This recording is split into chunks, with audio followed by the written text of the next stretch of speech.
YCP senior నేతల్లో ఒకరైనటువంటి ధర్మాన ప్రసాదరావు ఇప్పుడు నిర్వేదం చెందుతున్నాడా అంటే ఎస్ అవుననే సమాధానం వస్తుంది. ఎందుకనంటే నిరుత్సాహంతో సాధారణంగా అందరూ కూడా మేము ఖచ్చితంగా గెలుస్తామనే ధీమాని వ్యక్తం చేస్తున్న నేపథ్యంలో కొంతమంది వైసీపీ నేతలు దాదాపుగా కాడి పడేశారు. అంటే ఓటమి ఖాయమైపోయింది కాబట్టి ఇక మనం ప్రగల్భాలు పలికి పెద్ద ఉపయోగం ఏముంటుంది, 4 రోజుల తర్వాత ఫలితాలు వచ్చే కానీ ఇది బయటపడద్దు కదా అనే ఉద్దేశంతో కొంతమంది ముందే కాడి పడేశారు.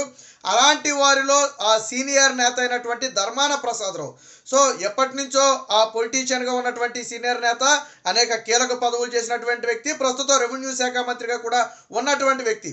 గతంలో శ్రీకాకుళం జిల్లాలో మొత్తం 10 సీట్లకు గాను 8 సీట్లు వైసీపీ గెలుచుకుందంటే అప్పట్లో ధర్మాన ప్రసాదరావు చేసినటువంటి కృషి ఫలితం అని చెప్పుకోవచ్చు. అందులోనూ ముఖ్యంగా ఆ పోల్ మేనేజ్మెంట్లో దిట్టగా పేరున్నటువంటి నేత ధర్మాన ప్రసాదరావు. పార్టీ పరిస్థితి ఎలాగున్నప్పటికీ కూడా తన సీటు వరకు కూడా చాలా జాగ్రత్తగా మెయింటైన్ చేసుకుంటాడు. ఆ స్ట్రాటజీస్ అన్నీ కూడా ధర్మానకు తెలుసని ఒక నానుడి. అలాగే ఎన్నికల తరువాత పార్టీ అంటే ఏ పార్టీ అధికారంలోకి రాబోతుంది అని పసిగట్టగలిగినటువంటి నేతల్లో ఈయన కూడా ఒకడు. ఇప్పుడు ఇలాంటి నేతే ఒక రకంగా ఇక గెలుపు దైవాధీనం అని చెప్పి భారమంతా దేవుడి మీద పడేసే పరిస్థితి. ఆఫ్ ద రికార్డు కూడా జగన్మోహన్ రెడ్డి నాకు కొంప ముంచాడు, ఆయన చేసిన పనులన్నీ కూడా ఇప్పుడు మాలాంటి వాళ్ళకు చుట్టుకున్నాయి, మేము ఎంత కష్టపడినా కానీ ఫలితం లేకుండా పోయింది, ఆ పార్టీలో ఉండాలో వెళ్ళాలో తెలియని పరిస్థితి అని చెప్పి ఒక రకంగా కొంతమంది తన సన్నిహితుల వద్ద బాధపడుతున్న పరిస్థితి. అంటే ఎందుకనంటే ధర్మాన లాంటి నేత ఓడిపోవడం అంటే కొంచెం బాధాకరమే. అయితే ఇక్కడ చంద్రబాబు గారి మాస్టర్ ప్లాన్ వర్కౌట్ అయిందని చెప్పొచ్చు. ఎందుకనంటే చంద్రబాబు గారు సాధారణంగా ఏంటంటే ఒక కీలక నేతను ఎదుర్కోవడానికి మరొక కీలక నేతను నిలబెట్టే ప్రయత్నం జరుగుద్ది. అయితే ఇక్కడ ధర్మాన దగ్గర మాత్రం అలాంటి ప్రయోగాలు చేయలేదు. ఎందుకంటే అక్కడ టీడీపీకి చెందినటువంటి ఒక సాధారణ సర్పంచ్ని పోటీకి నిలబెట్టారు. సర్పంచ్ సంఘం జిల్లా అధ్యక్షుడిగా ఉన్నటువంటి గోండు శంకర్ను ధర్మానకు అభ్యర్థిగా పెడితే మొదట్లో ధర్మాన అసలు కేర్ చేయాల, అసలు నాకు పోటీయే కాదు, ఈయన అభ్యర్థే కాదు అనుకున్నాడు. బట్ చంద్రబాబు గారు అక్కడే మాస్టర్ ప్లాన్ వేశారు. ధర్మానాను మించిన వ్యక్తి చంద్రబాబు గారు అనడానికి ఇదే ఒక ఉదాహరణ. ఎందుకు నిలబెట్టారు అనేది ధర్మాన మొదట్లో అంచనా వేయలే. బట్ తరువాత పరిణామాలు చూసిన తర్వాత ఒక రకంగా ఎలక్షన్ ఇంకా 15 రోజులు 2 వారాల్లో ఉందన్న సమయంలో దాదాపుగా తెలుగుదేశం పార్టీ భారీ మెజార్టీతో గెలవబోతుందని లోకల్లో కూడా టాక్ వచ్చే స్థాయిలో అక్కడ మేనేజ్మెంట్ అయితే జరిగింది. అదే సమయంలో ఈ గోండు శంకర్ కూడా కొంతమంది వైసీపీ కీలక నేతలను తన వైపు తిప్పుకోవడంలో సక్సెస్ అయ్యాడు. అలాగే పోల్ మేనేజ్మెంట్లో కూడా సక్సెస్ అయ్యాడని చెప్పొచ్చు. సో చంద్రబాబు గారి ఒక మాస్టర్ ప్లాన్ ఏదైతే ఉందో ధర్మానాను ఒక రకంగా ఏంటంటే అప్రమత్తంగా లేకుండా చేసి, నేను మొదట్లోనే చెప్పినట్టుగా ఎప్పుడైతే గోండు శంకర్ అభ్యర్థిగా తనకు ప్రత్యర్థిగా వచ్చాడో ఆయన అసలు కేర్ చేయలే. అంటే ఒక మినిస్టర్ స్థాయి వ్యక్తి ఒక సర్పంచ్ స్థాయి వ్యక్తిని ఎలా కేర్ చేస్తాడు? సో అదే ధోరణితో వ్యవహరిస్తే అదే దెబ్బ కొట్టింది. ఇక్కడ ఆయన ఆలోచించాల్సింది ఏంటంటే అభ్యర్థి విషయాన్ని కాసేపు పక్కన పెడితే చంద్రబాబు గారు ఎందుకు ఇలాంటి వ్యక్తిని పెట్టాడు అనే దాన్ని ధర్మాన లాంటి సీనియర్ నేత కూడా అంచనా వేయలేకపోయాడు. బట్ తెలుసుకునేటప్పటికి జరగాల్సిన డ్యామేజ్ జరిగిపోయింది. ఇప్పుడు గోండు శంకర్ భారీ మెజార్టీతో అక్కడ గెలుపు గురించి కాదు మెజార్టీ గురించి పందాలు కాస్తున్నారు అంటే ధర్మాన ప్రసాదరావు ఓటమి దాదాపుగా ఖాయం. అందుకని ఆయన ఏమన్నాడు, జగన్మోహన్ రెడ్డి నా కోపం ముంచేశాడు, ఆయన చేసిన పనులన్నీ కూడా నా మెడకు చుట్టుకుని నేను ఎంత చేసినా కానీ ఏమీ చేయలేని పరిస్థితి అని చెప్పి ఒక రకంగా ఒక సర్పంచ్ స్థాయి వ్యక్తి చేతిలో ఓడిపోవటం అంటే ధర్మాన లాంటి సీనియర్ నేతలకు కొద్దిగా అవమానంగానే భావిస్తారు. సో అదే ఇప్పుడు ధర్మాన ప్రసాదరావులో అయితే ఒక తీవ్ర మనోవేదనగా ఉంది. దాదాపుగా ఎన్నికల తర్వాత కనపడలేదు. సాధారణంగా ఆయన మనకు తెలుసు అప్పుడప్పుడు వివాదాస్పద వ్యాఖ్యలు చేసి జగన్మోహన్ రెడ్డిని కూడా ఇరకాటంలో పడేస్తూ ఉంటాడు. అదే సమయంలో రాయలసీమ నుంచి ఎవడైనా దౌర్జన్యం చేయడానికి మా సైడ్ వస్తే చూస్తూ ఊరుకోబోమని చెప్పి కూడా గతంలో హెచ్చరించిన పరిస్థితి. సో వైసీపీకి చెందినటువంటి కొంతమంది రాయలసీమ నేతలు తమ భూములు ఆక్రమిస్తున్నారని చెప్పి ధర్మాన కొంత ఆవేదన కూడా వ్యక్తం చేసిన పరిస్థితి. ఇక ఇదే సమయంలో రెవెన్యూ శాఖ మంత్రిగా కూడా అనేక ఆరోపణలు ఎదుర్కొన్నారు. గతంలో కూడా ఏదైతే సైనికులకు భూములు ఉంటాయో ఎప్పుడైతే పదవి విరమణ చేసినటువంటి మాజీ సైనికులకు ఇచ్చే భూములు ఉంటాయో అందులో కూడా కుంభకోణం జరిగిందని గతంలో ఒక సిట్ నివేదిక ఇచ్చినప్పటికీ కూడా ఎప్పటికీ కూడా చర్యలు తీసుకోలేదు. అందులో ప్రధాన సూత్రధారిగా ఉన్నటువంటి వ్యక్తి ధర్మాన నాడు మంత్రిగా ఉన్నప్పుడు జరిగినటువంటి ఘటన అది.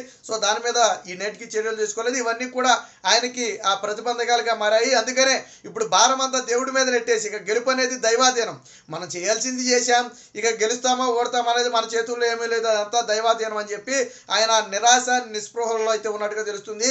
సాధారణంగా ఎవరిని కూడా కలిసే ప్రయత్నం కూడా చేయట్లేదంట. ఎన్నికల తర్వాత కొంతమంది ఆయన సీనియర్ నేత, అందులో ఆయన కొంచెం నాడి తెలిసిన వ్యక్తి కాబట్టి అసలు ఫలితాలు ఎలా ఉండబోతున్నాయని కొంతమంది ఆయన్ని సంప్రదించే ప్రయత్నం చేస్తే, ఎందుకంటే బహుశా బెట్టింగ్లు కాసేవాళ్ళు వాళ్ళు వీళ్ళు ఎలా ఉందని ఊహకైతే వస్తారో అందులోనూ కొంతమందికి ఆతృత ఉంటుంది. కాబట్టి సీనియర్ నేత కదా అని చెప్పి ఈయన దగ్గరికి వెళ్ళే ప్రయత్నం చేస్తే ఈయన కలవటానికి కూడా చాలా మందిని కలవటానికి కూడా అచ్చుకునే ప్రయత్నం చేయట్లేదంట. బట్ తనకు బాగా దగ్గరగా ఉన్నటువంటి కొంతమంది వ్యక్తుల దగ్గర మాత్రం జగన్మోహన్ రెడ్డి నా కొంప ముంచేశాడని చెప్పి ఒక రకంగా నిర్వేదం చెంది నిరాశ నిస్పృహల్లో ఉన్నట్టుగైతే తెలుస్తుంది. సో తన గెలుపు మీద తాను కూడా ధీమా వ్యక్తం, పార్టీ గెలుపుని కాసేపు పక్కన పడేద్దాం, తన గెలుపు మీద తాను కూడా ధీమా వ్యక్తం చేయలేక దేవుడి మీద భారం పడేశాడంటే ఎప్పుడైతే అంటే ఆయన్ని ధర్మానాన్ని బాగా దగ్గరుండి చూసిన నేతలు ఏంటంటే ఈయన ఇలాగెప్పుడు మాట్లాడలేదు, ఎన్నో ఆటుపోట్లను ఎదుర్కొన్నాడు, ఎన్నో ఎన్నికలు చూసిన వ్యక్తి. ఆయనకేం ధర్మానాకి ఎన్నికలు అనేది కొత్త కాదు, అలాగని పోల్ మేనేజ్మెంట్ కొత్త కాదు. బట్ ఈసారి చంద్రబాబు గారి ఏదైతే పద్మవ్యూహం ఉందో అందులో ఇరుక్కుపోయాడు, అంచనా వేయలేకపోయాడు. చంద్రబాబు గారి స్ట్రాటజీని అంచనా వేయలేకపోయారు. చంద్రబాబు గారు కొన్ని నియోజకవర్గాల మీద కీలకంగా దృష్టి పెట్టారు. ఖచ్చితంగా ఎట్టి పరిస్థితులు అక్కడ వాళ్ళని ఓరించాలని చెప్పి చంద్రబాబు గారు గట్టి పట్టుదలతో ఉన్నారు. అలాంటి వారిలో ధర్మాన ఒకళ్ళు, బొత్స సత్యనారాయణ గారిని కానివ్వండి, ధర్మాన కానివ్వండి, జోగ్ కానివ్వండి, అంబటి కానివ్వండి, రోజా కానివ్వండి, ఇలాంటి కొంతమంది కీలక నేతలు, కొడాలి కానివ్వండి, వల్లభనేని కానివ్వండి, ఇలాంటి కొంతమంది నేతలను ఖచ్చితంగా ఓడించాలనే ఉద్దేశంతో ఆయన పకడ్బందీ వ్యూహ ప్రణాళిక చేయడంతో పాటు అక్కడ అభ్యర్థుల ఎంపిక విషయంలో కూడా చంద్రబాబు గారు జాగ్రత్తలు తీసుకోవడమే కాకుండా పర్సనల్ కేర్ కూడా కాన్స్టిట్యూన్సీలో తీసుకోవడం జరిగింది.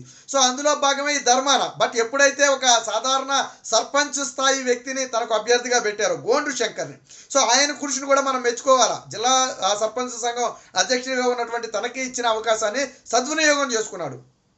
మొట్టమొదటిగా వైసీపీలో ఉన్నటువంటి కొంతమంది అసంతృప్తి నేతలను తన వైపు తిప్పుకోవడంలో సక్సెస్ అయ్యాడు. ఇక నెక్స్ట్ పోల్ మేనేజ్మెంట్, ఓటర్లను బూతుల వరకు తీసుకెళ్లి ఓట్లు వేయించడంలో సక్సెస్ అయ్యాడని కూడా చెప్పొచ్చు. అంటే చంద్రబాబు గారు ఇచ్చినటువంటి ఏదైతే ప్రణాళిక కానీ సూచనలు కానీ ఉన్నాయో అన్ని తూచా తప్పకుండా పాటించినటువంటి వ్యక్తి గోండు శంకర్. సో అందుకనే ఈరోజు ఫలితాలన్నీ కూడా తెలుగుదేశం పార్టీకి ఎందుకు అనుకూలంగా ఉన్నాయి, ఎందుకు ధర్మాన అక్కడ ఓడిపోతాడని చెప్పి చెప్తున్నారు అంటే ప్రధానంగా ఇదే ప్రధాన కారణం. సో మొత్తంగా ఒక సర్పంచ్ స్థాయి అభ్యర్థి చేతిలో సీనియర్ మంత్రి అయినటువంటి ధర్మాన ప్రసాదరావు అయితే ఓడిపోతున్నాడు అనే వార్త ఏదైతే ఉందో ఇప్పుడు ఇది పూర్తిగా హల్చల్గా మారింది. ధర్మాన కూడా బయట మొహం చూపించలేకపోవటం, ఇదే సమయంలో జగన్మోహన్ రెడ్డి లాంటి వాళ్ళు ఆల్రెడీ లండన్ టూర్ చెక్ చేయటం, ఇవన్నీ కూడా దగ్గరుండి పరిశీలిస్తే ఎక్కడా కూడా మేము గెలుస్తున్నామని, ఇంకా కొంతమంది నేతలు కనీసం వైసీపీ గెలవబోతుందని స్టేట్మెంట్ ఇచ్చారు. అంబటి రాంబాబు కానివ్వండి, లేదా జోగి కానివ్వండి, పేరుని నాని కానివ్వండి, కొద్దిగా స్టేట్మెంట్లు ఇచ్చారు. బట్ సీనియర్ నేత అయినటువంటి ధర్మాన స్టేట్మెంట్ ఇవ్వడానికి కూడా అచ్చుకోలేదు. పోనీ తన నియోజకవర్గంలో తాను గెలవబోతున్నానని కూడా చెప్పలేని పరిస్థితి. ఒక రకంగా 5 ఏళ్ల పాటు తన నియోజకవర్గంలో పెద్దగా అభివృద్ధి మీద దృష్టి పెట్టకపోవడం, కొంత సొంత పార్టీ నేతల్లోనే వ్యతిరేకత రావటం, ఇవన్నీ కూడా ధర్మానకు ఇబ్బందులుగా మారాయని చెప్పొచ్చు. వీటన్నిటినీ కూడా తెలుగుదేశం పార్టీ పక్కాగా క్యాష్ చేసుకుంది. ఇదే సమయంలో చంద్రబాబు గారి మాస్టర్ ప్లాన్ ఏదైతే ఉందో అది పూర్తిగా వర్కౌట్ అయిందని చెప్పొచ్చు. మొత్తంగా ఒక సర్పంచ్ స్థాయి వ్యక్తి చేతిలో, ఒక టీడీపీ కార్యకర్తల పార్టీ అని ఎందుకంటారంటే ఒక సర్పంచ్ని ఈరోజు ధర్మాన లాంటి సీనియర్ నేతకు ఎదురుగా అభ్యర్థిగా పెట్టిందంటే, కలిసేటప్పలనాయుడు లాంటి ఒక సాధారణ వ్యక్తిని ఈరోజు అక్కడ ఎంపీలుగా పెట్టిందంటే, ఎంపీ స్థానం ఎంపీగా కూడా పోటీకి పెట్టిందంటే, ఇలాంటివన్నీ కూడా టీడీపీ పార్టీలోనే సాధ్యమవుతాయి. మొత్తంగా ఏది ఏమైనా ధర్మాన ఓటమిని అయితే పరోక్షంగా అంగీకరించినట్టుగా ఇప్పుడు రాష్ట్ర వ్యాప్తంగా టాక్ నడుస్తుంది.